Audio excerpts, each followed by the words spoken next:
Ben ritrovati per questa nuova edizione del nostro TG. Cominciamo subito dai titoli. La disputa sulla scelta del candidato in Puglia blocca l'annuncio del prescelto in Calabria per il centrodestra. Intanto a Cosenza, esordio del commissario del PD, ma gli oliveriani disertano l'assemblea. Un masso caduto sulla strada che collega Cosenza al quartiere di Portapiana ha creato problemi alla circolazione viaria nel centro storico della città. Tentano di compiere una rapina ai danni di un portavalori vestiti da poliziotti e tute da operatori ecologici arrestati dalla polizia a Reggio. Altre 3 persone sono state arrestate dai carabinieri di Corigliano per l'orribile vicenda del disabile torturato in casa, filmato e poi fotografato per postare il materiale su Instagram. I carabinieri della compagnia di Vibo hanno fatto piena luce sull'omicidio di Salvatore Battaglia, il giovane ucciso nel settembre scorso a Piscopio. Il Cosenza ha battuto in casa dal Pordenone il Crotone a Salerno. In Serie C la Reggina vince ancora e si isola in testa alla classifica, 3 punti anche per Catanzaro e Rende, 1 punto per la Vibonese a Bisceglie. Ancora ben ritrovati dalla redazione del TG10. In primo piano la politica con il nodo delle candidature. Il centrodestra in Calabria è fermo in attesa della candidatura in Puglia, braccio di ferro tra Salvini e Meloni. Nel centrosinistra a Cosenza il debutto del nuovo commissario del PD, della federazione provinciale, ma in 100 disertano l'incontro e firmano un documento. Vediamo. Il tempo corre via veloce, ma nonostante ciò regna gran confusione nell'agone politico regionale, acque sempre più agitate nel PD, dove il commissario della federazione di Cosenza indice una riunione che è stata disertata dai componenti della direzione provinciale, un lungo documento a spiegare il perché della mancata partecipazione. Questo è il segnale chiaro che qualcosa di alternativo bolle in pentola, che tradotto significa che Oliverio si candiderà in contrapposizione a Callipo, portandosi dentro i ribelli del partito e i consiglieri regionali che sono rimasti fedeli al presidente uscente. Si dice che saranno 5 le liste alle quali si sta lavorando da qualche giorno e che saranno presentate prima del Santo Natale. Non va meglio nel centrodestra, dove un sottile gioco di nervi tra la Meloni e Salvini pare blocchi l'annuncio del candidato in Calabria. La questione investe la Puglia e la candidatura dell'ex presidente della regione Fitto, voluto fortemente da Fratelli d'Italia e osteggiato dalla Lega. I 2 blocchi, insomma, se così possono essere ancora definiti, procedono lentamente tra vetri incrociati, ripicche e attese snervanti. Chi si muove liberamente è sia Tanzi che Nucera, i quali, non avendo partiti alle spalle, stanno compiendo il loro percorso elettorale senza alcun intoppo. Cambiamo argomento, questa è una notizia di pubblica utilità, è stata riaperta in serata a Cosenza la strada che conduce a Portapiana. La strada era stata chiusa nel pomeriggio a causa di più frane, disagi e traffico in tilt in città. Vediamo. Frane e disagi nel pomeriggio a Cosenza, strada per il rione Portapiana chiusa per ore. Un grosso masso si è staccato dalla collina, rotolando si è fermato sui terrazzamenti, alcuni detriti hanno invaso la carreggiata. Siamo sulla provinciale 241, nessun ferito in quel momento, per fortuna nessuna auto in transito. Sul posto i vigili del fuoco, la polizia municipale e la protezione civile al lavoro per mettere in sicurezza il costone della collina. Altra frana sulla strada che dalla Villa Vecchia arriva fino alla fontana dei 13 canali. Vedete la terra sbriciolarsi, trasformarsi in fango, occupando anche qui la strada. C'è il rischio della caduta degli alberi. Blocchi di cemento impediscono la circolazione delle macchine. Una giornata terribile per i residenti del quartiere Portapiana, isolati dalla frana provocata dal maltempo dei giorni scorsi.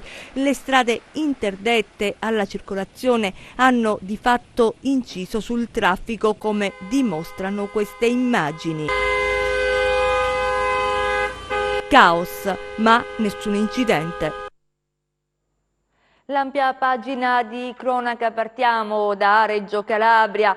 Tentano di compiere una rapina ai danni di un portavalore travestiti da poliziotti e operatori ecologici, però sono stati scoperti, vediamo. È stata un'indagine complessa, ma alla fine la Polizia di Stato è riuscita a chiudere il cerchio intorno a 5 rapinatori che il 9 settembre scorso avevano organizzato, tentativo fallito, un assalto ad un portavalori che avrebbe dovuto incassare il guadagno di un noto centro commerciale e consegnare ben 160.000 euro ad una filiale della BNL, luogo del fatto Viale Calabria a Reggio. Qui i 5 rapinatori, 2 travestiti da agenti di polizia, altri 2 da netturbini e con la collaborazione di un quinto complice, si erano appostati in attesa di agire. A far saltare tutto alcuni poliziotti, esattamente 2, che si trovavano nei pressi ed erano impegnati in un servizio di scorta ad un magistrato della direzione distrettuale antimafia. I 2 poliziotti notavano che i rapinatori travestiti indossavano in modo non consono le divise. Da qui i sospetti alla segnalazione al 113. All'arrivo delle volanti i 2 agenti finti si davano alla fuga, lo stesso facevano i 2 falsi netturbini e il quinto uomo che avrebbe dovuto appunto fare da palo. Oggi la visibilità dell'indagine con il Blitz, che ha portato agli arresti di Claudio Amato, classe 91, Marco Venuti, classe 95, Piero Cristian Scaramozzino, classe 95, Roberto Alessandro Mirandoli, classe 84 e Domenico Condello del 91. I particolari sono stati illustrati in una conferenza stampa, l'indagine è stata coordinata dalla Procura di Reggio Calabria e dal procuratore aggiunto Gerardo Dominiani. Una storia terribile dal Cosentino, da Corigliano Rossano, un disabile torturato per gioco da un gruppo di ragazzi. I carabinieri hanno arrestato altri 3 componenti del branco, hanno tra i 19 e i 26 anni, sono accusati di tortura aggravata, violazione di domicilio e interferenze illecite nella vita privata. Vediamo. Salgono a 4 gli arresti a Corigliano Rossano per le vessazioni e le violenze subite da un uomo affetto da disabilità psicofisica. Dopo il 19enne arrestato alcuni giorni fa dai carabinieri, altri 3 giovani sono finiti ai domiciliari, hanno 19, 20 e 26 anni. Avrebbero preso di mira un uomo fragile, malato, che non era in grado di difendersi dalle angherie subite. I 4 sarebbero entrati nell'abitazione della vittima, che era a letto, inerme. Lo avrebbero prima schernito, poi schiaffeggiato, strappandogli ripetutamente le coperte che lo avvolgevano, delle vere e proprie torture riprese con il telefonino e poi pubblicate sui social. I 4 durante i pestaggi si nascondevano il volto con delle sciarpe, per loro era un gioco, un divertimento, per la vittima un incubo. L'uomo aggredito, terrorizzato e schernito era entrato in uno stato di confusione e disorientamento. Quelle immagini pubblicate sui social però hanno incastrato i 4. I carabinieri hanno scoperto almeno 2 episodi ai danni del disabile. I militari nel corso delle indagini hanno prima individuato e arrestato il 19enne. Dalle sue dichiarazioni e dall'esame del telefonino hanno avuto poi conferma dei fatti, riuscendo a risalire agli altri 3 complici. I referti medici hanno confermato i maltrattamenti sul disabile e il GIP del Tribunale di Castrovillari ha ritenuto che il caso configurasse il reato di tortura recentemente introdotto nel nostro codice penale, un trattamento inumano e degradante per la dignità della vittima. Ai 4 viene contestato anche il reato di violazione di domicilio per essere entrati nell'abitazione della vittima contro la sua volontà. Siamo in compagnia del capitano, ci troviamo a Corigliano Rossano. Capitano, allora finalmente si può definire chiusa questa vicenda? Sì, per fortuna si può definire chiusa questa spiacevole vicenda che riguarda appunto un gruppo di ragazzi che per diletto e per gioco si erano accanniti nei confronti di un signore di circa 50 anni che era affetto da una acclarata disabilità psicofisica. Trascorreva le sue giornate in tranquillità questo signore, quindi per puro divertimento, perché non è stato derubato, non è stato come dire, privato di altro se non puro divertimento. Sì, questo è anche l'aspetto più grave, che i ragazzi hanno invece utilizzato probabilmente quasi come scriminante, quasi come scusa per giustificare i propri comportamenti, ma che invece afferma e acclara tutta il maggior disvalore dei comportamenti di questi ragazzi, che probabilmente non si sono neanche resi conto della gravità dei loro comportamenti, che attuavano nei confronti di un soggetto che non era neanche capace di capire quello che stava subendo, né tantomeno di difendersi. I ragazzi che sono stati assegnati alla giustizia questa mattina sono 3 ragazzi, uno era stato precedentemente arrestato. Sì, questo gruppo di ragazzi agiva come una vera e propria banda criminale, nel senso che aveva un proprio capobanda che era quello che poi è stato arrestato la settimana scorsa, e poi vi erano gli altri ragazzi, tra cui 2 di questi erano anche fratelli, che agivano in gruppo. Ovviamente la gravità della situazione è ancora di più dimostrata dalla giovane età dei ragazzi. Si tratta di tutti di ragazzi tra i 19 e i 26 anni, e seppure qualcuno aveva già dei precedenti penali e giudiziali, comunque non di una tale gravità da poter giustificare un simile comportamento. Eseguite 6 misure cautelari a carico di altrettanti soggetti coinvolti a vario titolo nella sparatoria in cui morì Salvatore Battaglia a Piscopio. Siamo a Vibo Valentia, vediamo. È stato un agguato di 'ndrangheta quello in cui ha perso la vita il 21enne Salvatore Battaglia, ucciso a Piscopio nel mese di settembre. I carabinieri della compagnia di Vibo Valentia, al termine di un'indagine coordinata dalla direzione distrettuale antimafia di Catanzaro, hanno eseguito 6 misure cautelari a carico di altrettanti soggetti coinvolti a vario titolo nella sparatoria. Si tratta di esponenti della 'ndrangheta di Piscopio accusati di omicidio, tentato omicidio, favoreggiamento personale, porto e detenzione di arma da fuoco, tutti reati aggravati da metodo mafioso. I provvedimenti sono stati emessi dal GIP di Catanzaro. I carabinieri nel novembre scorso hanno già fermato uno dei presunti autori, Antonio Felice, 32 anni, figlio di un soggetto già noto alle forze dell'ordine. Non è stato facile per i carabinieri della DDA fare luce sull'agguato in cui Battaglia è morto e un suo amico, Giovanni Zuliani, è rimasto ferito, e ricostruire il quadro di responsabilità a carico di altri protagonisti che hanno avuto un ruolo nella vicenda. L'ordinanza di custodia cautelare in carcere è stata notificata allo stesso Antonio Felice, 32 anni di Piscopio, e a coloro che sarebbero i destinatari dell'agguato: Giovanni Zuliani, 23 anni di Piscopio, rimasto ferito alle gambe nella sparatoria, e Michele Ripepi, 19 anni di Piscopio, rimasto illeso nel corso della sparatoria avvenuta nei pressi della villetta comunale. Entrambi sono ritenuti responsabili di favoreggiamento personale, avendo taciuto l'identità dell'autore dell'omicidio, e devono rispondere anche di porto e detenzione abusiva di arma da fuoco. Agli arresti domiciliari invece Michele Fiorillo, 32 anni, anche lui di Piscopio, mentre il GIP di Catanzaro ha disposto l'obbligo di dimora nel comune di Vibo Valentia per i fratelli Antonio e Giuseppe Francolino, rispettivamente 25 e 24 anni. Sono accusati di favoreggiamento personale, avendo omesso di riferire quanto a loro conoscenza, pur avendo direttamente assistito all'azione delittuosa. Un silenzio necessario a garantire l'impunità all'autore dell'omicidio. Il cerchio di un'attività investigativa del genere non si chiude fino a quando tutti i particolari non verranno a galla, però possiamo dire che il 90% della vicenda ormai è chiara da un punto di vista investigativo, e siamo confortati dalla condivisione da parte non solo del pubblico ministero ma anche del GIP. Abbiamo ricostruito con chiaramente più fatica di quanto potrebbe apparire data la celerità dell'azione, ma siamo comunque arrivati al risultato di inquadrare nell'interezza la vicenda, che non è avvenuta per una lite banale tra ragazzi, nonostante l'età sia quella di giovanissimi, ma che aveva più alto respiro e atteneva alla sfera del controllo del territorio, che è chiaro indice di un'appartenenza a non una criminalità comune, ma ad una criminalità di altro tipo.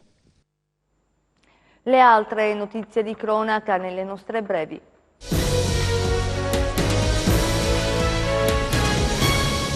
Un 29enne cittadino del Mali si è presentato questa mattina al pronto soccorso all'ospedale di Gioia Tauro con una ferita alla schiena provocata da un colpo di fucile caricato da pallini sparatogli poco prima. Sul posto sono intervenuti i carabinieri della compagnia di Gioia Tauro, che sotto la direzione della procura di Palmi hanno avviato le indagini per ricostruire la dinamica del fatto e giungere all'identificazione del responsabile. Ha minacciato di far esplodere una bombola di gas sul lungomare di Palmi, ma è stato disarmato dagli stessi abitanti e poi fermato e identificato dai carabinieri insieme a 4 connazionali. Per i 5 cittadini marocchini irregolari in Italia è poi scattato il provvedimento di espulsione. Il gesto si è verificato alla Tonnara di Palmi venerdì sera e ha provocato panico tra i residenti del posto, che sono immediatamente riversati in strada quando uno dei 5, Mohamed Laaraki, di 32 anni, ha minacciato di farsi esplodere sul lungomare la bombola presa nell'abitazione dove insieme agli altri connazionali aveva trovato alloggio da pochi giorni grazie alla compiacenza del proprietario. La squadra mobile di Reggio Calabria ha arrestato 5 persone accusate di aver fatto parte di un comando che ha tentato una rapina nel settembre scorso a Reggio ai danni di un furgone portavalori. Il gruppo era armato e intendeva utilizzare divise da polizia e tute da operatori addetti alla raccolta dei rifiuti. La DIA di Reggio Calabria, coordinata dalla Procura Regina, ha eseguito un decreto di sequestro nei confronti di Francesco Gullace, di 70 anni, di Cittanova, attualmente detenuto, appartenente alla cosca Raso Gullace Albanese. Il sequestro è stato disposto dalla sezione misure di prevenzione del Tribunale di Reggio Calabria. A Gullace è stata applicata nel marzo del 95 la sorveglianza speciale con obbligo di soggiorno per 3 anni per una condanna per detenzione illegale di armi e associazione per delinquere. Il sequestro ha riguardato una villetta a 2 piani dell'estensione di circa 280 metri quadrati in località Zomaro di Cittanova. A Cetraro, sindaco e altri esponenti politici occuperanno domani gli uffici del commissario regionale alla sanità nei locali della cittadella regionale a Catanzaro per chiedere quello che stanno da tempo, da mesi chiedendo, cioè la riapertura del punto nascita. Vediamo. Il sindaco di Cetraro, Angelo Aita, il presidente del Consiglio Comunale del Centro del Tirreno Cosentino, Carmine Quercia, e il consigliere regionale Giuseppe Aieta occuperanno domani gli uffici del commissario regionale alla sanità nei locali della cittadella Catanzaro, senza intralcio alcuno al regolare proseguimento delle attività fino all'avvenuta riapertura del punto nascita di Cetraro. Lo ha comunicato il primo cittadino ai prefetti di Catanzaro e Cosenza, al questore del capoluogo di regione, al presidente della giunta regionale e allo stesso commissario. La vicenda del punto nascita di Cetraro, chiuso ormai da 5 mesi, dice il sindaco, sta assumendo contorni non più tollerabili per un continuo impallarsi delle responsabilità a danno della comunità del Tirreno Cosentino, costretta a viaggi della speranza, mettendo a rischio costantemente la vita delle mamme e dei loro futuri figli. A nulla sono valse le continue proteste, manifestazioni e interlocuzioni con gli uffici commissariali, i quali in ogni occasione hanno ribadito la volontà di un'immediata risoluzione della vicenda. In questi mesi, dice il sindaco, sono state eseguite diverse prescrizioni per come indicate nella relazione ministeriale, tali da permettere, dietro relazione alla commissione di ispezione inviata dalla Regione Calabria, la predisposizione di un decreto di riapertura da parte del Dipartimento regionale della Salute, firmato dal direttore generale Belcastro e sottoposto alla firma dei commissari da più di 20 giorni. 2 volumi storici dedicati alla città di Cosenza sono stati presentati nel chiostro di San Domenico. Vediamo.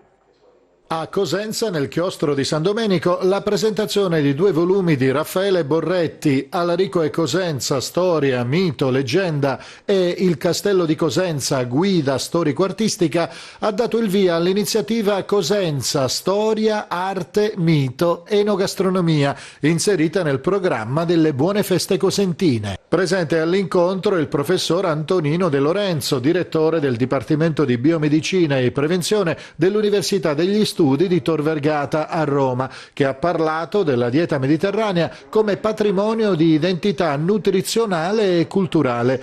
La serata si è conclusa con una degustazione di alcuni prodotti tipici del territorio.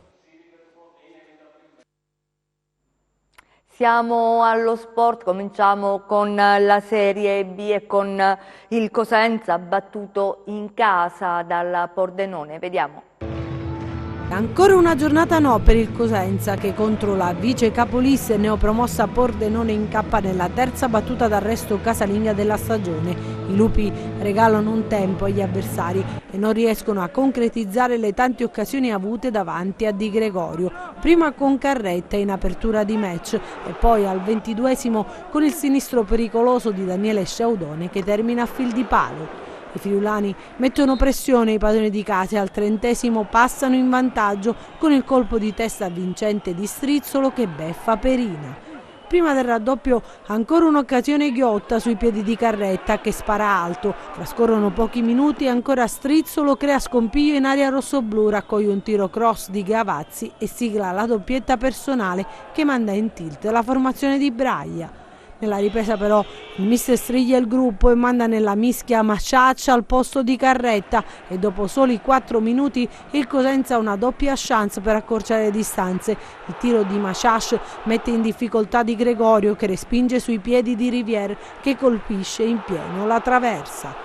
Cosenza ci prova a raddrizzare la gara e con l'ingresso in campo del recuperato Lazar il match per i silani subisce un'accelerazione perché è proprio il marocchino ad accorciare le distanze con un bolide terra-aria che spiazza l'estremo difensore friulano. I lupi provano a riequilibrare la gara e dopo una serie di occasioni sprecate quasi allo scadere il direttore di gara decide di mandare sotto la doccia anzitempo Camporese, espulso per doppia ammonizione. Il calciatore, dopo aver subito un infortunio, ha ritardato clamorosamente la ripresa del match, per questo l'arbitro ha deciso per il provvedimento disciplinare. A nulla servono i 6 minuti di recupero, il Cosenza perde l'ennesima occasione e resta al terzultimo posto. La strada verso la salvezza è lunga e tortuosa e serve una svolta per cercare di mantenere la cadetteria. C'è qualcosa che in questo momento qui non leggiamo bene. Questa, al di là del valore degli altri, noi dobbiamo guardare in casa nostra, noi alterniamo troppo e a volte prendiamo troppo facilmente gol quando lo possiamo anche evitare e questo è un dato di fatto. Domenica nera anche per il Crotone, sconfitta a Salerno, vediamo. Secondo KO consecutivo per il Crotone, beffato alla Rechi nei minuti finali, una gara rocambolesca per la squadra di Stroppa che prima passa in vantaggio con Golemic, poi va vicino al raddoppio poco dopo, ma al 28esimo resta in 10 per l'espulsione dello stesso marcatore che secondo il direttore di gara impedisce una chiara occasione da gol atterrando Gondo. Il primo tempo però si chiude con i pitagorici in avanti, poi nella ripresa dopo alcune occasioni sprecate dai calabresi in aria, nonostante l'inferiorità numerica, la Salernitana trova il pari con Yellow. I padroni di casa, forti dell'uomo in più, continuano ad attaccare, al 74esimo completano la rimonta con Gondo che di testa manda alle spalle di Cordaz.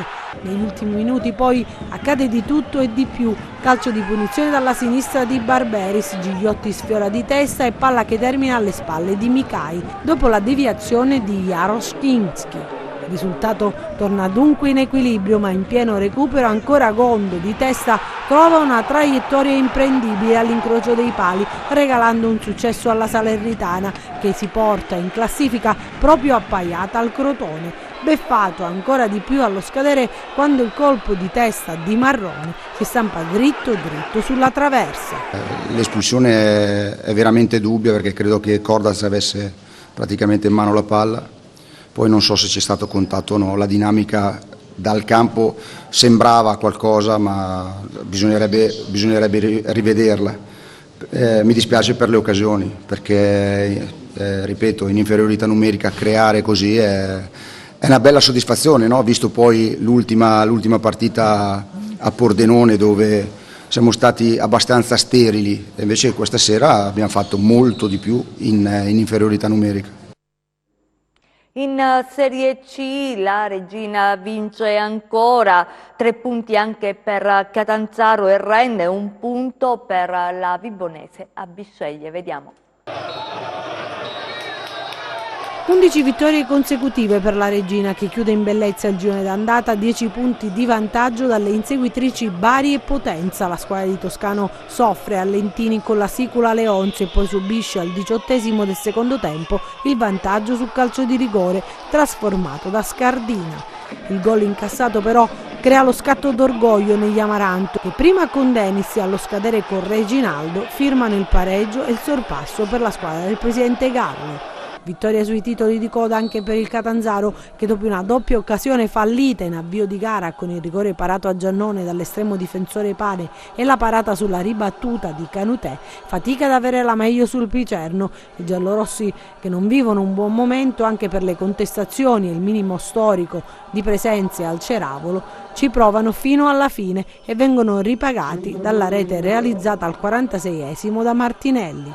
Un successo lo conquista anche il Rende, il terzo stagionale che porta i biancorossi in terzultima posizione contro il Rieti a razza di Vibo e Vito Francesco a regalare 3 punti pesanti che permettono alla squadra di Tricarico di lasciare l'ultima posizione. Un gol decisivo che vale al calciatore la doppia ammonizione e l'espulsione. Bravo poco prima del vantaggio anche per un salvataggio sulla linea in area biancorossa. Finisce invece in parità la sfida fra Biscei e Vibonese. La squadra di Modica va in gol al 25esimo del secondo tempo, ma la gioia è effimera perché 4 minuti dopo è Montero a ristabilire la parità, un punto che però permette ai rossoblù di restare in piena zona playoff. A Castrovillari adesso per la cerimonia di premiazione dedicata alle imprese, vediamo. Premio Impresa Territorio, quarta edizione alla società Caffè Mauro SPA.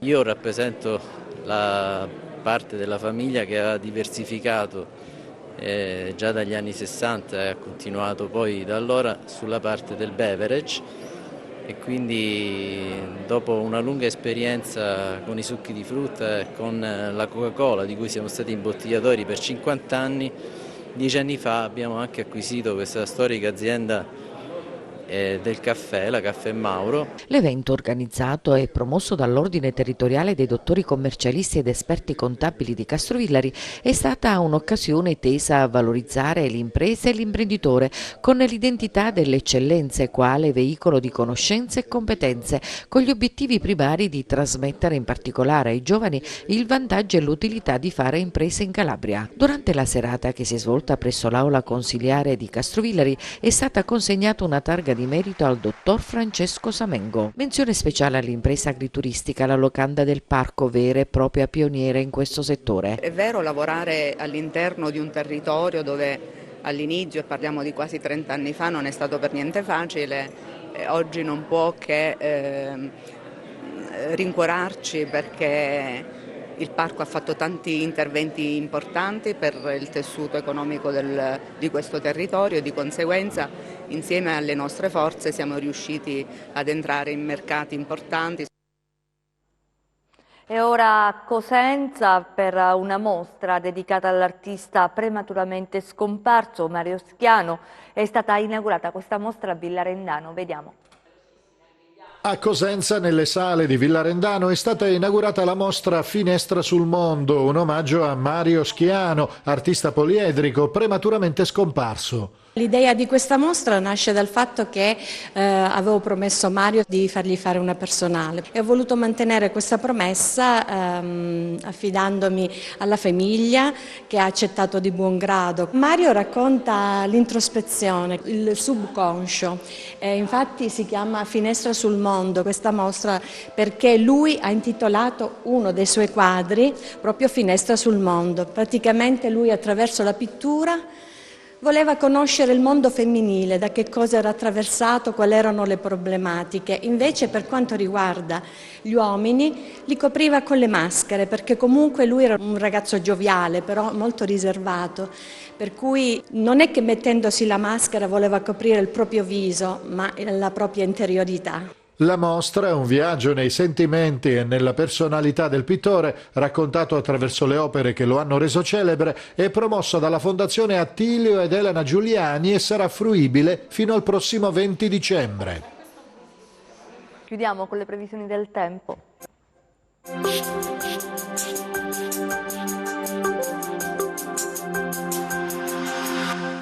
Un affondo di aria polare marittima sulla penisola iberica ha attivato in loco una vortice depressionario che ha innescato in risposta sul Mediterraneo centrale un promontorio anticiclonico dalle caratteristiche termiche molto miti di origine nordafricana. Domani poche nuvole sui versanti tirrenici ed interni. Sui settori ionici nuvolosità parziale in graduale intensificazione della serata a partire dal Reggino. Temperature stazionarie ancora di diversi gradi sopra le medie stagionali. Passiamo a mari e venti. Domani ventilazione da scirocco ovunque, di intensità moderata con locali rinforzi su Tirreno centrale e Alto Ionio. Mari generalmente mossi, localmente molto mosso l'Alto Ionio ed il settore centro-settentrionale del Cosentino. Per ulteriori approfondimenti vi rimando al sito www.meteoincalabria.com e alla nostra pagina Facebook Meteo in Calabria. È tutto, ci fermiamo qui, grazie per essere stati con noi, grazie a regia Michele Cava, in messa in onda Giuseppe Costanzo, noi vi auguriamo un buon proseguimento.